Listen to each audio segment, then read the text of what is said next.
તરબ વાળીનાથ મંદિર રબારી સમાજની ગુરુગાદી અને આસ્થાનું કેન્દ્ર છે।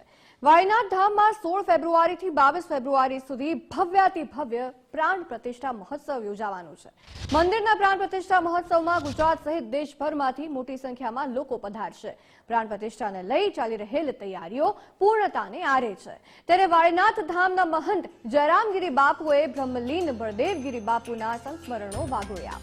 પૂજ્ય બાપુના જે સ્વપ્ન અધૂરા રહ્યા છે તે બહુ જ ઝડપી પૂરા કરવાની ખાતરી આપતા તેમણે કહ્યું કે બાપુનું સ્વપ્ન નવું મંદિર તેમજ ગુરુકુળ પાઠશાળા બનાવવાનું હતું, તે હવે પૂર્ણ થવા જઈ રહ્યું છે।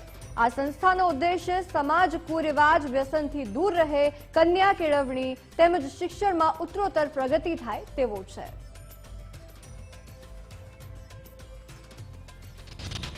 કોને આપણે ઉપદેશ આપવાનો હોય તો સ્વયં પહેલાં આપણે પણ ખૂબ સારી રીતે અભ્યાસ કરીએ અને પૂજ્ય બાપુના આશીર્વાદથી મને પણ આ લાભ મળેલો હતો અને એમના જ આશીર્વાદથી આજે 14મા મંથ તરીકે વાળીનાથ મંદિરમાં 2021ની અંદર તિલક વિધિ થઈ। એ ટાઈમે લાખોની મેદનીમાં અહીંયા યથાયોગ્ય પ્રમાણે લોકો ખૂબ સારા પ્રમાણમાં અહીંયા આવીને લોકોએ ભાવના દર્શાવી અને આ એ 2 થી 3 વર્ષમાં લોકોએ એટલો બધો આ સંસ્થા પ્રત્યે ભાવ બતાવીને પૂજ્ય બાના આશીર્વાદથી અને પૂજ્ય બાનું જે સ્વપ્ન હતું કે અહીંયા લોકો અભ્યાસ પણ સારો થાય, શૈક્ષણિક જ્ઞાન પણ મેળવે, ધર્મનું જ્ઞાન પણ મેળવે, એના માટે જે મહેનત કરવાની હતી અત્યારે જે અસંખ્ય સેવકગણ છે એમના દ્વારા ખૂબ સારી રીતે વ્યવસ્થા કરવામાં આવી છે અને પૂજ્ય બાનું જે સ્વપ્ન હતું એ સ્વપ્ન આજે પરિપૂર્ણ થઈ રહ્યું છે।